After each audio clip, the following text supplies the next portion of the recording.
Hello guys, मैं तुम सबके लिए लेकर आ चुका हूँ प्रिजन स्कूल का एपिसोड नंबर 3 और ये काफी ज्यादा मजेदार होने वाला है। तो इसे पूरा जरूर देखना। तो ज्यादा देरी ना करते हुए स्टार्ट करते हैं। Let's get started. तो एपिसोड की शुरुआत में हमें देखने के लिए मिलता है जो गोकू और फूजी है उन दोनों ने मिलकर दीवार के अंदर छेद कर दिया है, जिसकी वजह से वो भाग सके। और फिर दूसरा सीन हमें देखने को मिलता है जो प्रेसिडेंट होता है वो अपनी फोटोज देख रहा होता है कुछ मजेदार वाली। फिर सीन चेंज होता है और हमें देखने के लिए मिलता है जो फौजी होता है वो अपने उस छेद में से निकल के बाहर की तरफ भागा होता है और वहाँ पर कुछ कपल्स को देखता है। और उसके बाद हमें देखने के लिए मिलता है वहीं पर उसका मास्टर जो है प्रेसिडेंट वो आ जाता है और फिर वहाँ पर वो आके अपने फोटोज को दबा रहा होता है। और हमें देखने के लिए मिलता है तभी घंटी बज जाती है और जो वाइस प्रेसिडेंट है वो उस गड्ढे की तरफ के लिए आ रही होती है। तो हमारा जो बंदा है फूजी वो भाग भाग के वापस आ रहा होता है, लेकिन उसमें अटक जाता है और तो भाई उसका बैंड बजने ही वाला होता है। लेकिन इतनी देर में ही गोकू जो है वो उसकी मदद कर देता है और उस औरत को गिरा देता है और फिर उसमें बैंड बजा देता है वो। फिर उसके बाद हमें देखने के लिए मिलता है कि वो लोग वापस प्रिजन में आ गए हैं और फिर सिंगो जो है वो उनकी बातें को सुन रहा होता है और बोल रहा होता है कि आजकल तुम दोनों बहुत ज़्यादा साथ में रहने लगे। तो वो लोग बोलते हैं कि ऐसे ही बस अब मन करता है तो साथ में रह लेते हैं और कुछ नहीं है हमारा बस। फिर सीन चेंज होता है और हमें देखने को क्या मिलता है जो वाइस प्रेसिडेंट है वो उनके प्रिजन में आती है और वो बोलते हैं कि मैं तुम्हारे लिए परचेस रिक्वेस्ट लेकर आई हूँ, मतलब तुम अपनी मर्जी से जो तुम्हें मंगवाना है तुम मंगवा सकते हो। तो सब लोग अपने अपने नाम लिखते हैं और उस पर्चे के ऊपर वो लिख देते हैं कि हमें क्या मंगवाना है, तो वो उनके लिए आ जाएगा वहाँ पर। तो इस चीज़ की बात होती है और वो इतने मस्त कपड़े पहन के आ रही होती है, सब लोग उसके देख रहे होते हैं। उतने में वो बजाती भी है फिर वहाँ पर उन लोगों को। तो जो ये रीजनल परफॉर्म की मीटिंग होती है वो मतलब सॉरी सैटरडे के दिन बिठा देते हैं जिसको हफ्ते का दिन होता है। और फिर वो बताता है कि हम लोग काम कैसे करेंगे। तो वो बोलते हैं कि 3 और 2 के ग्रुप में बट जाओगे और ऐसा वैसा काम होगा तुम लोगों का। फिर सीन चेंज होता है और हमें देखने के लिए क्या मिलता है कि गोकू और फौजी जो है वो दोनों फिर से बात कर रहे होते हैं, लेकिन जो सिकामोटो है वो बोलता है कि तुम लोग आज कुछ ज़्यादा ही बात करने लगे हो। तो फिर वो बोलता है कुछ नहीं, हम प्रोजेक्ट के बारे में बात कर रहे थे और कुछ नहीं। फिर वो लोग एक कबर्ड के पीछे बैठ के मतलब कबाड़ के पीछे बैठ के आराम से बात कर रहे होते हैं इसी चीज़ के बारे में कि हम कैसे निकलेंगे, हम दब तो नहीं जाएंगे। और तो वो पीछे से सिकामोटो जो है वो इनकी बातें सुन लेता है, बोलते हैं कि ये लोग कैसी कैसी बातें कर रहे हैं। उसके बाद सीन चेंज होता है और ये लोग नहा रहे होते हैं और वहीं पर सिकामोटो भी आ जाता है और फिर तभी गोकू के हाथ से साबुन गिर जाती है। तो वो एक पोज ऐसा बनता है जिससे कि ऐसा लगता है वो उसको ब्लो जॉब दे रहा है और दूसरा दिन ऐसा लगता है कि वो एस फकिंग हो रही है। तो उस वजह से वो भाई इतना ज़्यादा हो जाता है कि इन दोनों के रिलेशन किस तरीके का है। और फिर वो लोग दोनों देख लेते हैं कि उसने उन्हें देख लिया, तो वो लोग सोचते हैं कि इसने सारी बातें सुन ली, तो वो उसे बुला रहे होते हैं आजा आजा आजा तेरे को भी मजा आएगा। उन वो लोग बात कर रहे होते हैं दूसरी चीज़ के बारे में और उसने कुछ और सोचा होता है। तो वो इस तरीके से वो भाग जाता है। फिर सीन चेंज होता है। फिर सीन चेंज होता रहा हमें देखने के लिए मिलता है अगले दिन आ जाता है और जिसमें सिकामोटो जो है वो बोलता है कि मैं इन दोनों के साथ काम नहीं कर सकता, मैं चाहता हूँ कि मैं एंड्रयू और जोई के साथ काम करूँ। तो वो बोल ठीक है, तुम्हारी रिक्वेस्ट मानी जाती है। और फिर वो लोग कहते हैं कि चलो हमारे लिए तो अच्छा ही है कि हम 2 ही बचे हैं फिर से। फिर हम लोगों को देखने के लिए मिलता है जो फौजी होता है वो क्या करता है कि वो वॉशरूम जाता है और जो अपना मतलब गोकू है वो अपना कबाड़ में काम कर ही रहा होता है। तो जो फौजी है ना वो लैट्रिन के मतलब अंदर के रास्ता जो होता है गटर वाला वो साफ होता है वहाँ पर। तो उसके रास्ते से निकल निकल के जा रहा होता है और वो बोलता है कि यहाँ पर एक मिस्टीरियस रास्ता है, यहाँ से हम जा सकते हैं। और जब वो उस रास्ते से रिंग रिंग के जा रहा होता है तो उतने देर में वो बातें सुनता है। सिकामोटो एंड्रो और जो बातें कर रहे होते और सिकामोटो उनको बता रहा होता है कि यार पता है मैंने इतना खतरनाक सीन देखा जिसमें गोकू और जो ये है फौजी ये लोग रिलेशनशिप बना रहे थे गंदे गंदे और शावर में कर रहे थे और इतना गंदा गंदा कर रहे थे कि भाई क्या बताऊं। फिर अगली बार जब मैंने देखा तो मेरे को लगा कि शायद ऐसा हो सकता है कि झूठ है, लेकिन मैंने दोबारा जब देखा तो ऐश फकिंग कर रहे थे।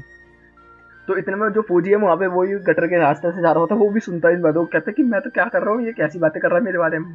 फिर इतने में देखने के लिए मिलता है जो एंड्रू होता है और जॉय होता है वो बोलते हैं कि यार छोड़ना, हम लोग क्या कर सकते हैं, हम उन लोगों का रिश्ता इस तरीके का है। तो फिर सीन चेंज होता है हमें देखने के लिए मिलता है कि जो फौजी है वो फिर से आगे बढ़ने वाला होता है। उतनी देर में ही वाइस प्रिंसिपल उसके पास आ जाती है, मतलब ऊपर खड़ी हो जाती है और फिर वहाँ पर वो उस गड्ढे के अंदर से ऐसा एंगल दिखता है कि क्या बताऊं। और फिर वो स्कॉट मारती होती है तो उसका सब कुछ देख रहा होता है वो। और तभी हमें देखने के लिए मिलता है क्या होता है कि उसका जो पैर है जो वाइस प्रिंसिपल है उसका वो खिसक जाता है और उस गड्ढे में गिर जाता है और वो उसके पिछवाड़े में घुस जाता है और उसको लड़ा जाता है सारा सारा। फिर उनको काम करते करते शाम हो जाती है तो हमें देखने के लिए मिलता है जो वाइस प्रिंसिपल है वो बोलती है कि फूजी तेरा आजकल काम में बहुत मन नहीं है, तो हमेशा छुट्टी पर रहता है और हमें देखने के मिल रहा है तो वॉशरूम ज़्यादा जाने लगा है। तो इतने में सिकामोटो बोलता है कि मैं आपको बताना चाहता हूँ सच्चाई, और मुझे लगता है कि यहाँ पे ये बोलेगा मगर वो बोलता है कि इसका बैग देखो, इसका बैग में खून आ रखा है। तो वो बोलता है कि अरे ये तो वो ये खून है जो इसकी वजह से हुआ था, प्रिंसिपल की वजह से। तो फिर वो बोलती है कि अच्छा ठीक है, तुम्हारे साथ ऐसा हो रहा है तो तुम ज़्यादा मेहनत मत करना, ठीक है। और फिर सीन चेंज होता है और हमें देखने के लिए क्या मिलता है कि उनके जो सामान है जो उन्होंने परचेस रिक्वेस्ट में लिखा था सब आ चुका है। और फिर वो बोलती है कि सुनो अगली क्लास तुम्हारी कंप्यूटर क्लास होने वाली है तो बिहेव अच्छे से करना। और फिर वहाँ से वो चली जाती है और फिर हमें सीन देखने के लिए मिलता है कि सब लोग कंप्यूटर क्लास में लड़की और लड़के सब बैठे हुए हैं। इतने में जो फौजी और फौजी की जो गर्लफ्रेंड है वो आपस में इशारे में बात करते हैं कि हम उस दिन मिलेंगे। फिर वो लोग बात कर रहे होते हैं और फिर हमें देखने के लिए क्या मिलता है कि जो गोकू है वो ऐसा कांड करता है जैसा कि वो करना नहीं चाहता था। वो मतलब उसमें जाके फाइल में जाके अपना रिकॉर्डिंग करके और वो इतनी जोर से पा देता है जिससे कि उसकी टट्टी निकल जाती है जिसकी वजह से मतलब उसको उस क्लास से बाहर कर दिया जाता है और वो उसकी जो लाइफ है वो रियून हो जाती है, मतलब क्योंकि अब भाई इतनी सारी लड़कियों के बीच में हक दिया उसने पैंट में, तो इसका मतलब उसकी ज़िंदगी तो बर्बाद हो ही गई। तो वही वो उस चीज़ का उसको सैक्रिफाइस करता है और यहाँ पर फौजी उसे रोक रहा होता है, लेकिन वो फिर भी करता है इस काम को। फिर हम लोगों को देखने के लिए मिलता है कि जो वो होता है फौजी, वो बोलता है कि चलो ठीक है, तुमने मेरे लिए सैक्रिफाइस किया तो मैं तुम्हारा ज़रूर करूँगा, मैं तुम्हारी मान रखता हूँ। और फिर अगला सीन आता है, हमें देखने के लिए मिलता है कि वाइस प्रिंसिपल बोलती है कि तेरी पैंट कहाँ है, तो वो बोलते हैं कि मैंने हक दिया, तो वो बोलती है तू इतना बड़ा हो गया तो अभी तक समझ नहीं है। फिर सीन चेंज होता है, फिर हमें देखने के लिए क्या मिलता है कि जो मतलब उसका फादर है, उसने वो अपने फोटो दवाई नहीं हो तो वो फिर से निकाल देता है उन लोगों को। और फिर सीन चेंज होता है, हमें देखने के लिए मिलता है कि जो वाइस प्रिंसिपल है वो उन फोटोज को दबा देता है सीमेंट की वजह से, मतलब गड्ढा खोद के उसमें गिर देता है और फिर ऊपर से सीमेंट गिर देता है, जिसकी वजह से वो वापस ना निकाल पाए। फिर इतनी देर में गोकू और फौजी उधर दूसरी तरफ बात कर रहे होता है और वो बोल रहा होता है कि तो इस तरीके से वॉशरूम से जाएगा, नीचे से निकलेगा, बाइक में से निकल के फिर पीछे के रास्ते से निकल के गड्ढे में से बाहर निकल जाएगा और तू बच जाएगा। और सीधा सेम सेम वो करता है, लेकिन जैसे ही फौजी वहां पहुंचता है तो देखता है कि उस वॉल को पैक कर दिया गया, मतलब सीमेंट भर दिया गया। और दूसरी तरफ हमें देखने को मिलता है जो प्रिंसिपल है।